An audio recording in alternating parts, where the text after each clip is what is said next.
Welcome back दोस्तों, आज हमारे चैनल में आपका फिर से स्वागत है। मैं शहाबुद्दीन खान, आप देख रहे हैं latest news India. Samajwadi party Bahraich की संगठन समीक्षा एवं बूथ स्तरीय प्रशिक्षण कैंप आयोजित। विधानसभा चुनाव अगले वर्ष है, मगर समाजवादी पार्टी उसकी तैयारियों में अभी से जुट गई है। अपने कार्यकर्ताओं में जोश जगाने एवं उनकी नब्ज पकड़ने के उद्देश्य से अभी से संगठन समीक्षा एवं बूथ स्तरीय प्रशिक्षण कैंप आयोजित होना प्रारंभ हो गया है। विधानसभा नानपारा की संगठन समीक्षा एवं बूथ स्तरीय प्रशिक्षण camp Sadiq cold store Mehpura road Nanpara में आज आयोजित किया गया, जिसमें संगठन के विस्तार देने एवं आगामी विधानसभा चुनाव की तैयारियों में अभी से जुट जाने का आह्वान बूथ स्तरीय प्रशिक्षण कैंप की माध्यम से दिया गया। कार्यक्रम की अध्यक्षता रामहर्ष यादव, जिला अध्यक्ष समाजवादी पार्टी एवं संयोजक कामराज वर्मा, अध्यक्ष विधानसभा नानपारा रहे। भले ही मोदी और योगी लाख चिल्लाते रहे, मगर ना ही आयोजकों और ना ही पदाधिकारियों कार्यकर्ताओं ने सोशल डिस्टेंसिंग का पालन किया। मास्क लगाना भी उचित नहीं समझा, ना ही सैनिटाइजर की व्यवस्था रही और ना ही प्रवेश द्वार पर थर्मल स्कैनिंग की व्यवस्था रही। जबकि मुख्य अतिथि लक्ष्मीकांत निषाद उर्फ पप्पू निषाद, पूर्व मंत्री उत्तर प्रदेश एवं शशांक यादव, सदस्य विधान परिषद उत्तर प्रदेश रहे। कार्यक्रम में पूर्व विधायक चरदा शब्बीर अहमद वाल्मीकि, सईद अहमद उर्फ बांके, पूर्व सभासद समीउद्दीन खान उर्फ मुन्ना मारिया, पूर्व ब्लॉक प्रमुख प्रतिनिधि रशीद खां, जयंकर सिंह, शाहिस्ता परवीन, पूर्व चेयरमैन पर्सन नगर पालिका परिषद नानपारा नसीबुन्निसा उर्फ मलूकन, पूर्व विधायक के ओझा, डॉक्टर तनवीर अफसर आदि लोग मौजूद रहे। वसीम हसन राजा के साथ आकिब जावेद की रिपोर्ट। किसानों को अपमानित किया जा रहा है, इसके फैसलों का उचित मूल्य नहीं मिल रहा है। महंगाई बेतहाशा बढ़ रही है। प्रदेश में बेरोजगार नौजवान रोजगार के लिए भटक रहे हैं। रोजगार का अवसर समाप्त हो चुका है। आप सभी कार्यकर्तागण संकल्प ले जाए कि अपने अपने बूथ को मजबूत करना है। भाइयों, आज की मीटिंग बुलाने का मेन मकसद है कि जो ये तानाशाह सरकार 2017 में बनी है, इसको 2022 में उखाड़ फेंकने के लिए हम लोग यहाँ पर मौजूद हुए हैं कि आपको का समाजवादी कार्यकर्ताओं के द्वारा, समाजवादी नेताओं के द्वारा आपको एक एक टिप्स बताई जाए, जानकारी दी जाए। उस जानकारी के तहत आप पूरे क्षेत्र में काम करें कि जिससे समय आने वाले 2022 में आप अखिलेश यादव जी के नेतृत्व में नई सरकार बनाने का काम करें। आपने देखा होगा कि 2022 में आते आते अगर आपने सरकार ये नहीं बनाई अखिलेश यादव की, तो आज जो आप भुक्तभोगी हैं, मजदूर से लेकर राजा तक परेशान है इस सरकार में। किसानों की क्या दुर्दशा है। 200 से ऊपर किसानों की जान जा चुकी है, लेकिन इस सरकार के कोई जू नहीं रेंग रहा है। अगर आप इनसे पानी मांगते हैं तो ये शराब की बात करते हैं। आप इनसे खाना मांगते हैं, अगर आप इनसे खाना मांगते हैं तो ये पानी की बात करते हैं। इनसे आप जो बात करेंगे उसका उल्टा ही जवाब देते हैं। आज इन्होंने बजट पेश किया है, 2-3 दिन हुआ है। ऐसा बजट आज़ादी से लेकर आज तक नहीं पेश हुआ है। और उसके ऊपर बेशर्मी ये है कि जगह जगह पोस्टर लगा के ये जो है बजट की दोहाई दे रहे हैं।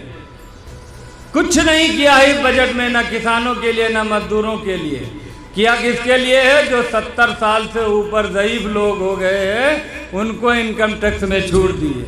ये जानते हैं कि 60 साल के बाद आदमी रह नहीं जाता है, तो 70 साल के लोगों को छूट दे रहे हैं।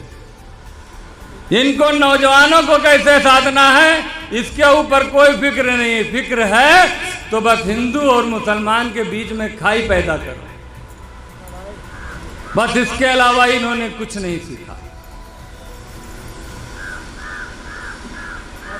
आप लोग दूर दराज से आए, इसके लिए हम तहे दिल से आपका शुक्रिया अदा करते हैं। बाकी हमारे वक्ता लोग हैं, आपको समझाएंगे कि आपको क्षेत्र में किस तरह से रहना है, किस तरह से एक दूसरे की काट करना है।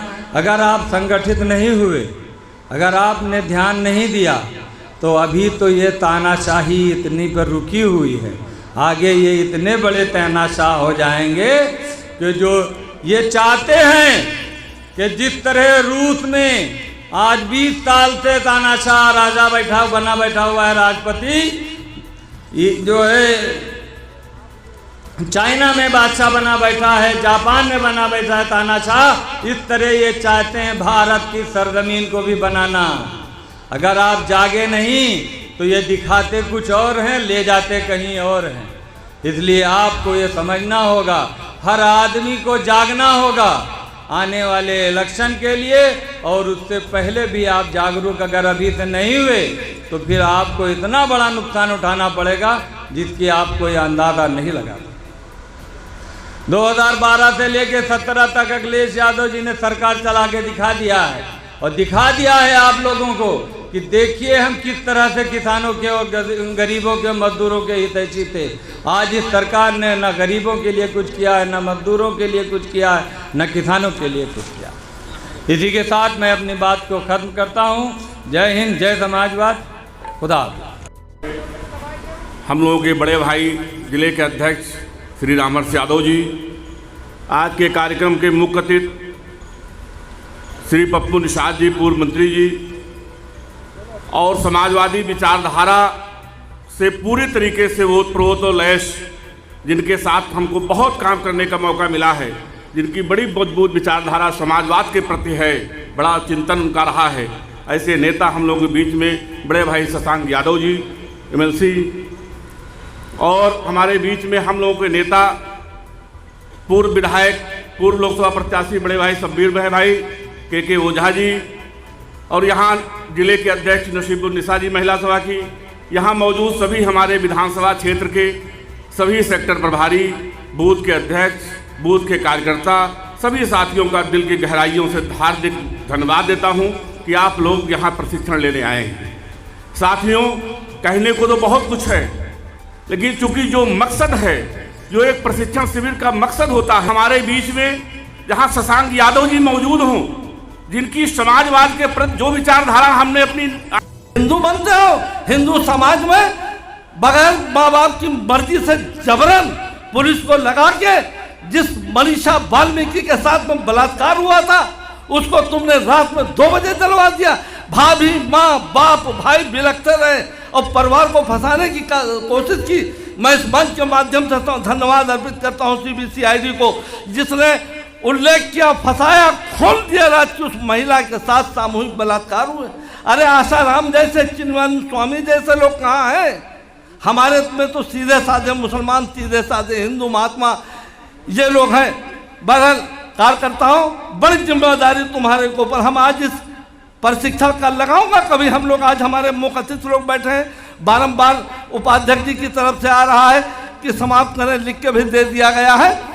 लेकिन कार्यकर्ताओं, अगर हम सम्मान चाहते हैं, अगर हम चाहते हैं तहसील हमारी हो, थाना हमारा हो, DMSP हमारा हो, हमारी सुनी जाए, हमारा उत्पीड़न न हो, न्याय न हो, हम सुरखुरू हो, तो उसके लिए हमको ये तय करना है, आंधी और तूफान की तरह हमको गांव की गलियों में निकलना होगा।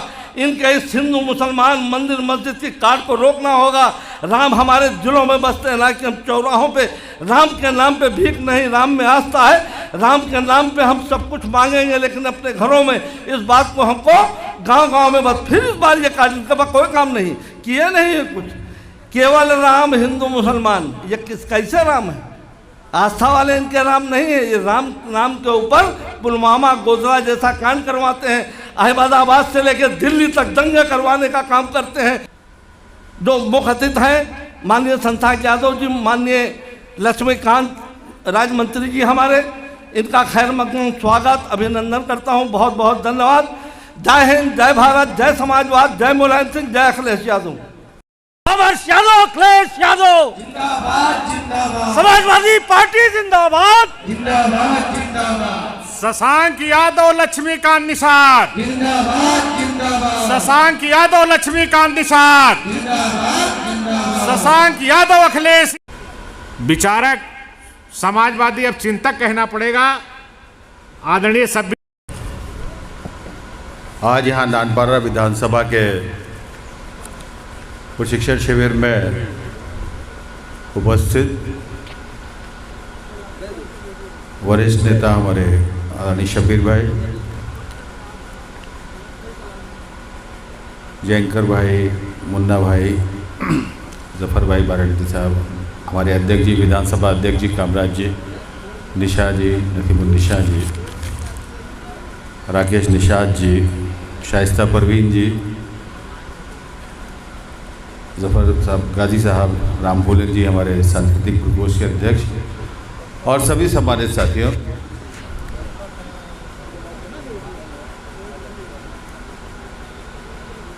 प्रशिक्षण शिविर श्रावस्ती कुछ लोग गए थे आप में से? कौन कौन गया था? चलिए, तो कुछ तो अंदाज़ा वहाँ पे आपको हो ही गया था। और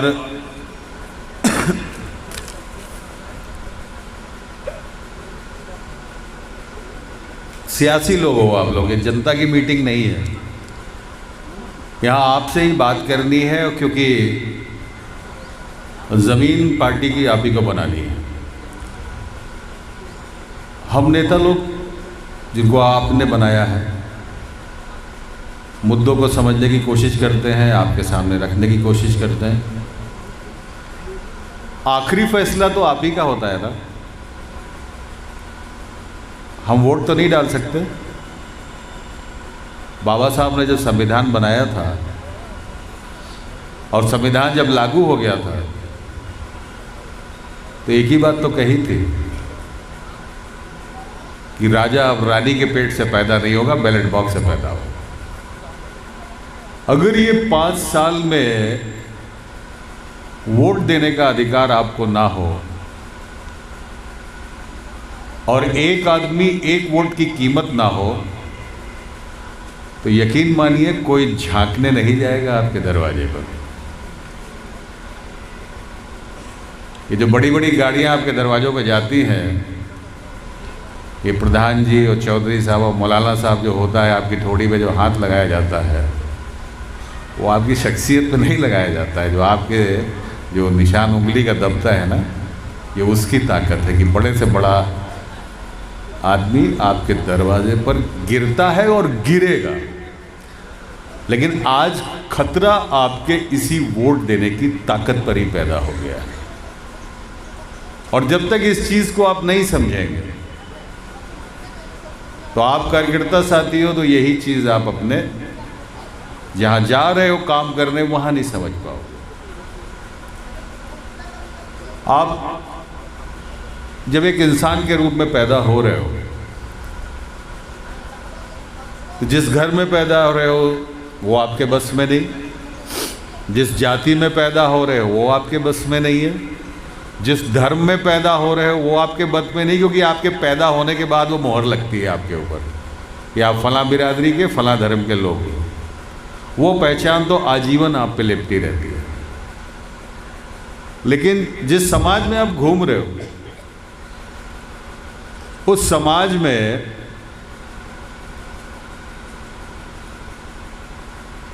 मिलके चलना है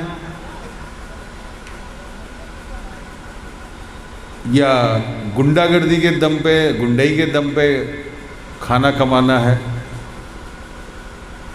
या मूर्ख बना के खाना कमाना है। 2 ही 3 तरीके तो पैसे कमाने के होते हैं। आप किस तरीके से जियोगे, वो फैसला आप लेते हो, आपके आसपास का समाज लेता है, आपका माहौल लेता है। और जो मैं कह रहा हूं कि आपके वोट देने की ताकत पर ही खबर आ गई है, उसी पर निशान लगने लगे हैं। बात वहाँ से शुरू करते हैं कि प्रधानमंत्री जी ने अभी कहा था कि सरकार केवल सरकार चलाएगी, अब देश में निजीकरण होगा। अब आप कार्यकर्ता साथी हो, निजीकरण का मतलब है कि हर चीज़ में व्यापारी आएंगे और पैसा लगाएंगे, दाम कमाएंगे। सरकारी जो चीज़ होती है, जो जनता के पैसे से बैंक बने, जनता के पैसे से रोडवेज की बस चली, जनता के पैसे से ट्रेन चली, तो उसको चलना है कि 10 बजे ट्रेन को छूटना है तो वो छूटेगी, क्योंकि वो जनता की सहूलियत के लिए है। अभी व्यापारी लोगों ने बनाई थी, रेलवे की निजीकरण हुआ तो तेजस ट्रेन बनाई थी, ट्रेन में घाटा होने लगा, ट्रेन चलानी बंद कर दी, क्योंकि व्यापारी घाटा कमाने नहीं आया है, वो लाभ कमाने आया है। उसके बाद अभी कोरोना का मामला हुआ, महामारी फैली इतना ज़्यादा, ये केवल साल थे जहाँ पर मरीजों को भर्ती किया जा रहा था। निजी अस्पताल तो हाथ भी नहीं लगा रहे थे और 2 लाख, 10 लाख, 15 लाख, 20 लाख जैसे वसूली कर पा रहे थे वैसे वसूली कर रहे थे। समाजवादी पार्टी इसी चीज़ को कहती है। अब बात यहाँ से शुरू करिए, ये तो एक माहौल बताया आपको कि जो आपका नारा है, अगर जब उसको दिमाग में रख लोगे तो लगभग हर समस्या का हल उसी नारे में है। जब आप कहते हो ना कि हमारा नारा दवा पढ़ाई मुफ्ती होगी, रोटी कपड़ा सस्ता होगा, लाइन तो 2 ही है, लेकिन यही पूरी समाजवादी पार्टी का पूरा एक दर्शन इसी में है। दवा पढ़ाई मुफ्ती का मतलब शिक्षा और पढ़ाई एक ही चीज़ हो गई, और दवा यानी कि जो आपका इलाज है, इलाज और पढ़ाई सरकार की जिम्मेदारी होनी चाहिए। आपकी हैसियत के हिसाब से आपको रोका ना जाए, ये समाजवादी पार्टी का मानना है। और रोटी कपड़ा सस्ता होगा, यानी कि रोटी कपड़ा इतना हल्का होना चाहिए कि आप अगर 100 रुपये भी कमा रहे हैं दिन भर में, तब भी आपको खाने के लिए दूसरे के सामने हाथ ना फैलाना पड़े। आपकी इज्जत कब होती है? आपकी इज्जत तब होती है कि जब आप दूसरे के सामने हाथ न फैलाएं। समाजवादी पार्टी इसलिए तो कहती है कि रोटी कपड़ा सस्ता होगा। एक कहावत हम लोग बहुत मज़े से कहते हैं और कई बार कह चुके कि औरत का खसम मर्द होता है और मर्द का खसम कर्जा होता है। जो व्यक्ति कर्जा लेता है वो दूसरे के सामने आंख उठा के बात नहीं कर पाता है। हम एक ऐसी दुनिया बनाना चाहते हैं, जब आप समाजवादी पार्टी की 20 रुपये की रसीद काटते हो तो उसमें लिखा होता है कि समाजवादी पार्टी की धारा 2 के अधीन आप एक शपथ भरते हो, दस्तखत भर देते, कभी पढ़ी नहीं होगी आपने। उसमें लिखा यही होता है कि हम एक शोषण विहीन समाज की कल्पना करते हैं, उसके साथ रहेंगे, समाजवादी समाज को बनाएंगे। तो सबसे पहले तो आपके दिमाग में ये बातें जनता में नहीं हो पाएंगी। आप चूँकि कार्यकर्ता साथी हो तो आपसे तो ये बात शेयर की जा सकती, जनता के पास इतना टाइम नहीं है वो किसी नेता को 1.5 घंटे सुने, 1 घंटा सुने। आप तो बैठे हुए हो, 11 बजे के आए हुए।